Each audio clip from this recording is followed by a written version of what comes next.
2001년 한국은 중대한 선언을 했습니다. 대한민국 최초로 자체 전투기를 개발하겠다는 것이었죠.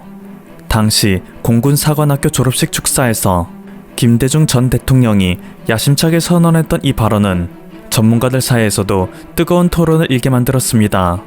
물론 오랫동안 해외의 기술력과 장비에 의존해가며 기술 독립의 필요성을 뼈저리게 느끼고 있던 관계자들은 대통령의 선언을 듣자 피가 끓어오르는 흥분감을 느꼈습니다.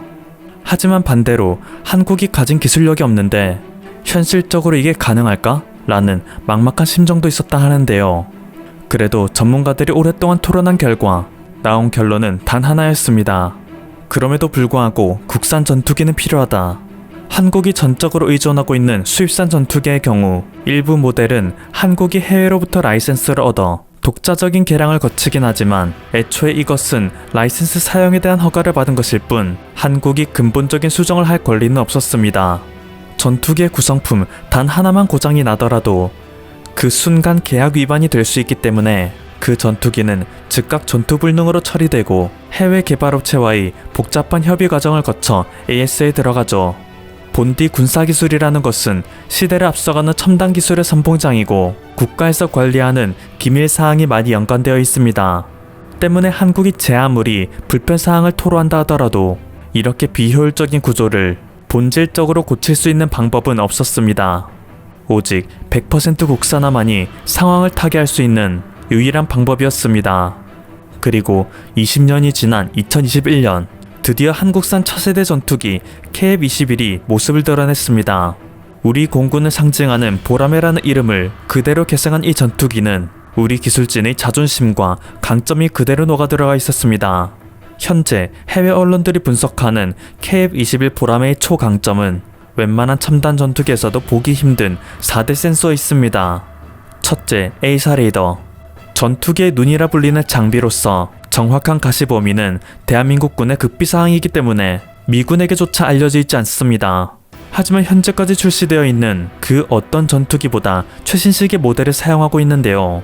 하늘 위에서 적기가 우리 보라매를 발견한 순간 그때는 이미 보라매의 미사일이 적기에 다다라 있을 시기라 할 정도로 보라매의 가시 범위는 최고 수준이랍니다.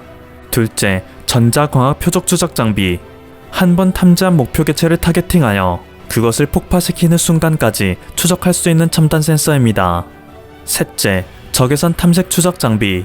육안으로 탐지되는 것이 불가능한 목표물을 적외선 에너지를 이용하여 사전에 감지하는 장비입니다. 이 장비는 특히 스텔스 항공기에게 킬러 역할을 할 수 있는데요. 스텔스 기술의 발전에 따라 항공기에서 방사되는 전파를 통제하는 기법은 많이 발달됐지만 항공기에서 발산되는 적외선을 전부 틀어막는 것은 불가능합니다. 때문에 이 약점을 파고든 기술이 IRST이고 보라매는 이 장비를 탑재하여 스텔스 전투기를 상대로도 효과적인 작전 수행이 가능하죠. 넷째, RF 제머. 지금까지의 장비가 상대방의 위치를 탐지하는 기술이었다면 이것은 상대방이 나의 기체를 감지하지 못하도록 방해하는 기술입니다. 상대의 레이더가 나를 향하고 있다 하더라도 은신 효과를 일으키거나 혹은 나의 기체가 전혀 다른 곳에 있게끔 보이게 한다거나 적군의 레이더 장비를 기만할 수 있는 장비입니다. 세계 8위 무기수 출국의 이름을 올리고 있는 한국이 사상 최초로 국산 전투기를 공개했다는 소식에 전 세계 언론은 이목을 집중하고 있습니다. 특히 한국과 함께 KF-X 공동개발을 추진했던 인도네시아에서도 이 상황을 기쁘게 생중계하는 모습을 보였는데요. 인도네시아 네티즌들 사이에서는 한 가지 이상한 의견도 눈에 띄고 있습니다. 그동안 한국인들이 KF-X에 관심을 가졌던 것에 비해 인도네시아 국민들은 KF-X 사업의 존재조차 전혀 인지하지 못하는 경우가 대다수였습니다.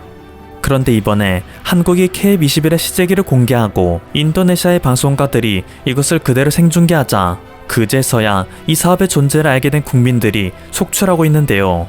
이에 따라 그동안 인도네시아 국방부가 한국에게 보였던 배짱 장사는 자국민들에게 큰 비판을 받고 있습니다.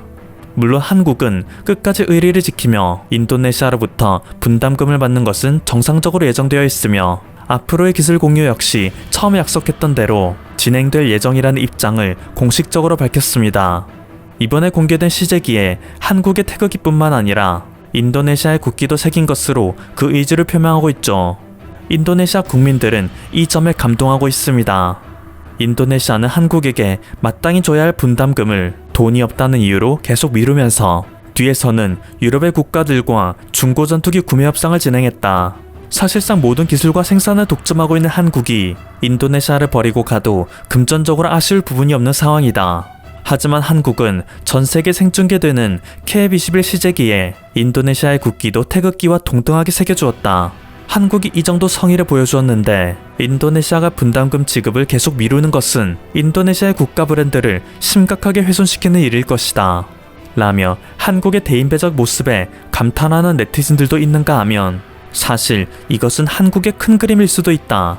인도네시아가 분담금을 계속 미납한다면 계약 파기 수순으로 넘어가는 것은 당연한 일이고 인도네시아가 초기에 지급한 2천억 원에 대해서 한국은 반환할 의무조차 없게 된다. 2천억 원을 내고 시제기에 국기 하나만 새긴 꼴이라며 위기감 섞인 의견을 내는 네티즌도 있습니다. 이것을 본 국내 네티즌들은 2천억 원을 도내줬는데 국기 정도는 그려줘야지 라는 우스갯소리를 던지고 있는 상황입니다. 한편 한국이 이번에 KF-21을 세상에 공개한 것은 미국에게도 역시 적지 않은 충격이라는 의견을 제시하고 있는 네티즌들도 있어 눈길을 끕니다. 압도적인 자본과 기술력으로 세계 1위 군사력을 유지하고 있는 국가가 미국이라는 것은 누구도 부정할 수 없는 사실입니다. 그런데 미국이 세계의 패권 국가가 된 이유로 이러한 미국의 군사력을 가장 잘 활용하고 있는 국가는 단연 한국이라고 해도 과언이 아닌데요. 1950년 발발한 한국전쟁을 통해 한국의 신변에 문제가 생길 때마다 미국이 의무적으로 군대를 투입시켜야 한다는 조약인 한미 상호방위 조약의 대표적인 사례이며 그 이후 한국군이 미군으로부터 들여온 각종 장비 역시 미국이 다른 나라에 비해 유독 한국에게만 이용당하는 듯한 그림을 보여주고 있죠. 그중 대표적인 사례 몇 가지만 짚고 넘어가겠습니다. 핵미사일 전투기 대여 사건. 베트남 전쟁이 한창이던 시기 미국은 한국에게 장기 임대를 내주었던 F-5 전투기를 돌려받아야겠다 말했습니다. 하지만 이때만 해도 한국은 북한에게 공군 전력으로 크게 우위를 점하지는 못하던 상황이었기에 F-5 전투기를 미국에게 돌려주면 언제 북한에게 제공권을 빼앗길지 모르는 상황이었는데요.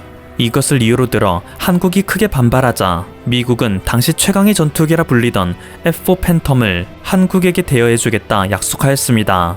심지어 이때 미국이 한국에 빌려줬던 F-4 팬텀은 미군이 사용하던 핵미사일 발사대도 그대로 장착되어 있었기에 상황을 지켜보는 일본이 크게 발작하며 반대하였습니다. 하지만 결국 한국은 F-4 팬텀을 양수받았고 한동안 일본은 코앞에서 핵미사일 전투기가 활개치는 것을 보며 두려움에 떨 수밖에 없었다고 하죠. 포방부 전설의 시작. 한국 전쟁 때 북한의 전차에 크게 당한 한국은 항상 전차 전력에 대한 염원을 갖고 있었습니다. 그러던 어느 날 북한군이 T-62 전차를 도입했다는 소식이 전해졌습니다. T-62 전차는 세계 최초로 활강포를 채용한 모델일 정도로 소련의 전차 개발사에도 지대한 영향을 준 전차인데요. 이 소식을 들은 한국은 큰 위기감을 느껴 미국으로부터 M60 전차를 수입하고 싶다는 요청을 보냈습니다.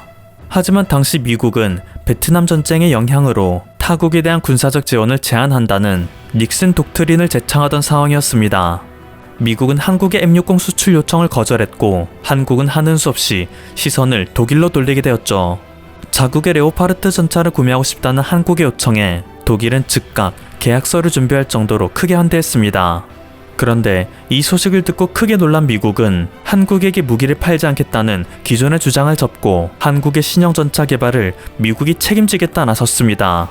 이로 인해 탄생한 사업이 로켓, 한국형 차기 전차 사업이었고 미국은 M1 에이브람스 전차를 한국에게 제공하여 한국이 K1 전차를 개발할 수 있도록 전폭 지원해 주었습니다. 신궁의 탄생 배경.